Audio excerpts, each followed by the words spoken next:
Hi, I'm Michael Savetsky, and with me today is Erica Mannix.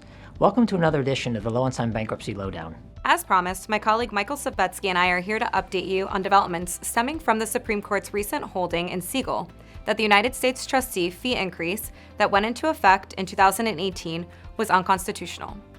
In October of 2021, the 10th Circuit Court of Appeals in re John Q Hammons Fall 2006 LLC held that the increase in the amount of quarterly fees that Chapter 11 debtors must pay into the United States Trustee System Fund under the Bankruptcy Judgeship Act of 2017 violated the uniformity requirement of the Bankruptcy Clause of the U.S. Constitution because it did not immediately apply in the two states with bankruptcy administrators rather than U.S. trustees. To remedy the disparate treatment between Chapter 11 debtors and U.S. trustee versus bankruptcy administrator districts, the 10th Circuit determined that the Hammons Fall debtors were entitled to a refund of over $2.5 million in quarterly fees, representing the fees the debtors had paid in excess of what they would have paid during the same time period had their cases been pending in a bankruptcy administrator district.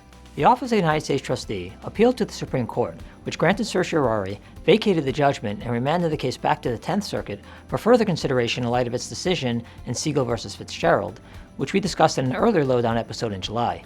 On August 15th, the 10th Circuit issued an order and judgment adhering to its original decision last year, requiring that the government refund the debtor's overpayment of U.S. trustee fees. The 2nd Circuit ordered the same remedy in a decision it issued in May of 2021 in the Chapter 11 cases of Clinton Nurseries. It remains to be seen if other courts will follow suit. The Hammons Fall decision is timely, especially in light of a class action challenging the U.S. trustee fee increase that was revived by the Siegel decision and is pending in the Court of Federal Claims in Washington, D.C.